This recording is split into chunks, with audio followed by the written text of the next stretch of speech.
Have you noticed that people seem angrier, more anxious, more exhausted by just existing than they've ever been before?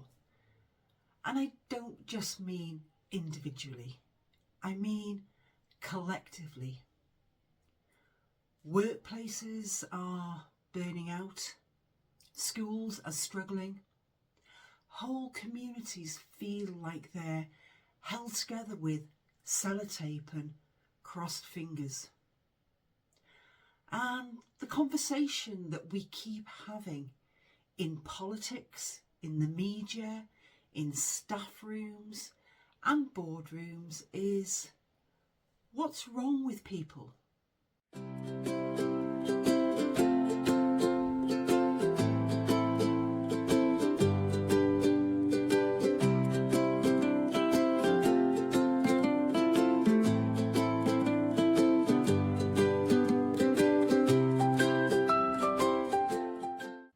I want to flip the script today. What if the question isn't what's wrong with people? What if the question is what's wrong with the design? Because that is what behavioural science has been quietly, patiently evidencing for decades. And when you combine it with what neurodiversity teaches us about the breadth of human cognition, this is where it gets really interesting. Science is basically the study of why humans do what they do. Not what we should do, what we actually do. And for a long time, economics and policymakers assumed we were rational. That if you gave someone enough information, they'd make the sensible choice. More data, better leaflets, stronger warnings on cigarette packets. But the evidence kept coming back and saying, no, that's not how this works. Because we're not rational robots. We're biological creatures shaped by millions of years of evolution, embedded in social systems, responding to our environments in ways that are far more automatic, emotional and context dependent than we ever acknowledged. Behavioural science sits right in the middle, between the neuroscience of how the brain functions biologically and the sociology of how people move through the world together. It asks, what's actually driving this behaviour? Not the rational explanation on paper, the real one. And the real one is almost always a mix of what's going on inside a person, their nervous system, their history, their psychological state, and what's going on around them, their environment, the system that they're embedded in. Now, those of you who've spent any time here at all with me will recognise these four words immediately. Psychological, biological, environmental, behavioural. The four pillars. And behavioural science essentially validates that framework on a societal scale, because the same thing that shapes one person's behaviour shapes all of ours. Now, here's a question. Why did pension savings in the UK increase dramatically? Not when they ran financial literacy campaigns, not when they increased tax incentives, but when they simply changed the default. Before the change, you had to opt into your workplace pension. After, you were automatically enrolled and you had to actively opt out. Same information, same money, same people. Completely different outcome.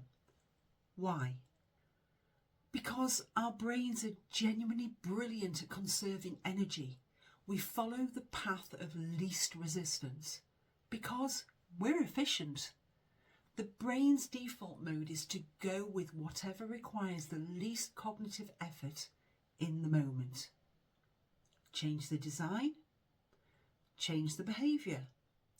Not through persuasion, not through shame, through architecture. That's called a nudge, and it changed the financial futures of millions of people. The same thing with plastic bags.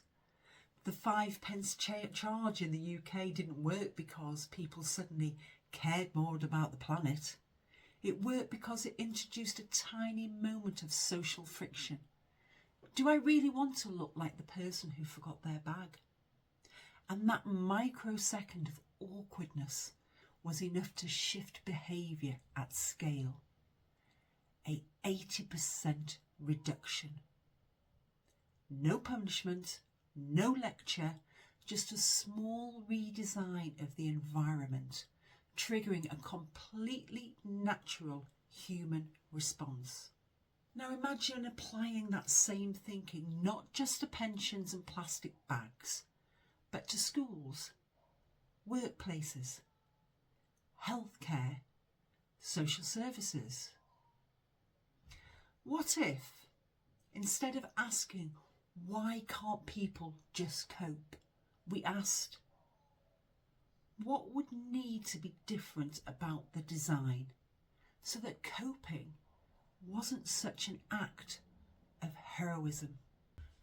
This is the part I really want to embrace for a moment, because this is where behavioural science and neurodiversity collide in a way that has huge implications. For most of recorded history, certainly in modern Western systems, we've designed the world for one type of brain.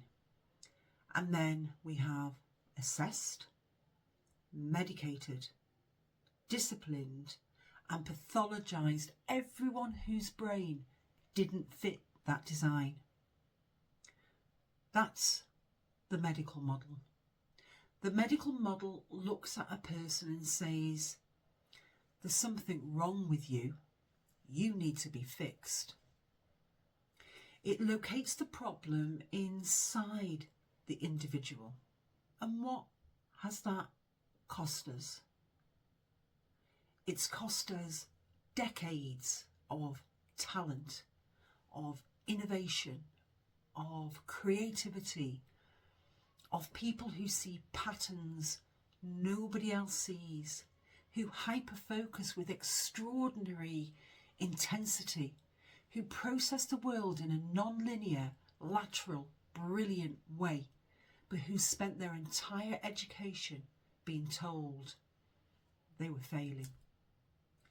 Dyslexic thinkers, ADHD entrepreneurs, autistic systems analysts, people who, when placed in an environment that actually suits how they work, are extraordinary. The social model and behavioural science backs this up completely and says the problem is not the person. The problem is the mismatch between the person and the environment that they've been placed in.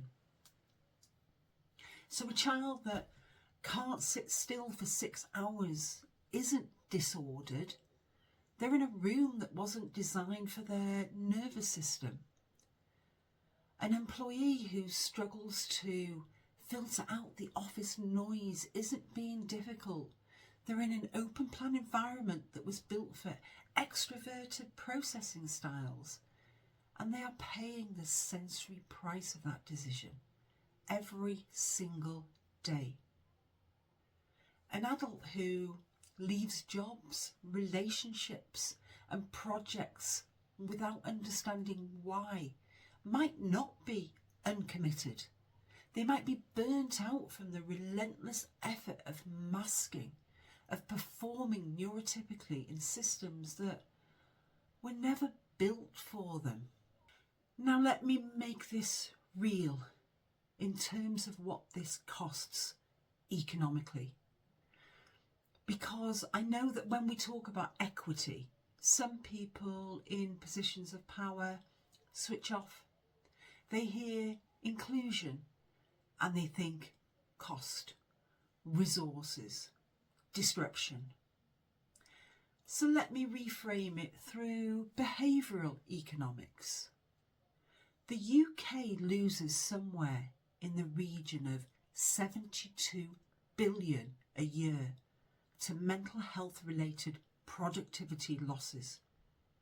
That's absenteeism, presenteeism, turning up but operating at a fraction of the capacity, and employee turnover. Now, a significant proportion of that is driven by people, many of them neurodivergent, many of them undiagnosed, working in environments that are fundamentally incompatible with how their brain operates, experiencing chronic stress, not because of personal failings, but because the design of a system they're embedded in creates daily friction. That wouldn't exist if someone had asked different questions at the design stage. Behavioural science tells us that stress isn't just a feeling. It activates the HPA axis, your hypothalamic pituitary adrenal stress response. It floods the body with cortisol, it narrows cognitive function and impairs decision making. It destroys the capacity for creativity and problem solving. And over time that becomes burnout. That becomes long-term sick leave. That becomes someone brilliant walking out of an organisation and never coming back. And we respond to that by running a resilience workshop. Now, I don't mean that dismissively. I deliver well-being workshops, but I am clear-eyed about this. You know, you can't put people back together with breathing exercises if the architecture of their environment is breaking them. Equity isn't charity. Equity is designing systems that work for the full range of human cognition. And when you do that, everyone benefits. Flexible working was fought for as an autism and ADHD adjustment. Now universally recognised as improving productivity across the workforce. Clear written communication, originally pushed for as dyslexia support, now considered best practice for everyone. Sensory considered workplaces, quiet rooms, reduced visual clutter, options to work without constant social overstimulation, advocated for by neurodivergent employees. Now we're realising that most people, neurotypical or not, function better in lower stimulus environments. The adjustments we make for neurodivergent people don't disadvantage anyone else. They often create the conditions where everyone can do their best thinking. Let's bring this back to the burning question. Why is the world so on edge right now? And I want to offer you a behavioural science lens on this because I think it's more useful than the usual people are snowflakes narrative that gets trotted out when we talk about rising anxiety. Number one, the pace of environmental change has completely outstripped the speed at which the human nervous systems adapt. Our brains evolved for an environment of immediate physical threats, predators, scarcity, tribal conflict. The stress response kicks in and we deal with the threat. The cortisol clears, we return to baseline. Modern life presents us with chronic, low-grade, unresolvable threat. The news cycle, financial insecurity, housing, social media algorithms designed quite deliberately to trigger outrage and anxiety because that is what keeps us scrolling. Our stress responses fire constantly and never get fully resolved. We're running on a nervous system that is essentially perpetually activated. Number 2, we have systematically dismantled the things that behaviourally regulate us. Community, ritual, predictability, the sense of belonging to something that is larger than ourselves. The research on loneliness, and I cover this in depth in a stress video, is unambiguous. Loneliness is a physiological stressor. It affects immune function, it shortens lifespans, and it's at epidemic levels. When you combine a chronic nervous system activation with social disconnection and a world that often tells people they are individually to blame for circumstances that are structurally created, you get angst, you get rage, you get exhausted, disassociated, barely coping quality that so many people describe as just normal life now.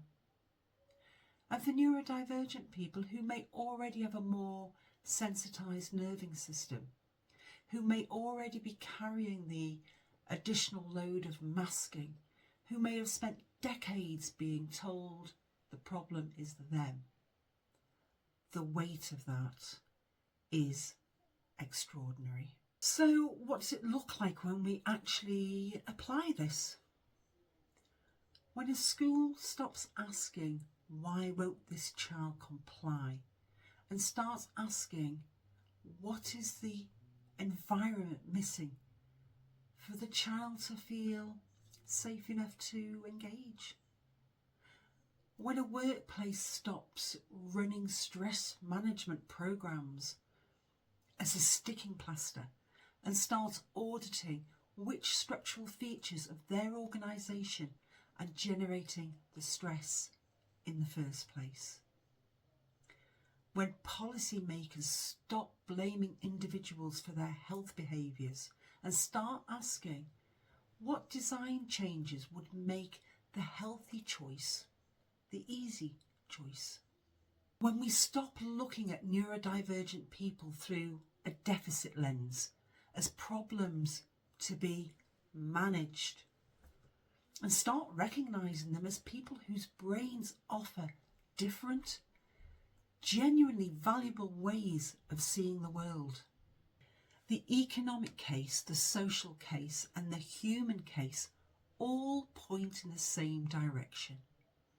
Equity isn't soft, it's smart. And behavioural science is essentially the evidence base that tells us, yes, design matters.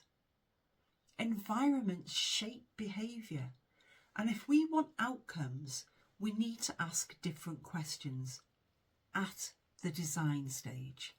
We are, as one researcher put it, still in the foothills of this, still learning how powerful these insights can be when applied at scale. But what excites me, what gets me genuinely fired up, is that we don't have to wait for policy to change to start applying this in our own lives, in our own spaces. Understanding why you do what you do, not as a moral failing, not as a character flaw, not as something to be ashamed of, but as a brain doing its best in the environment it's been placed in. And that's where it starts.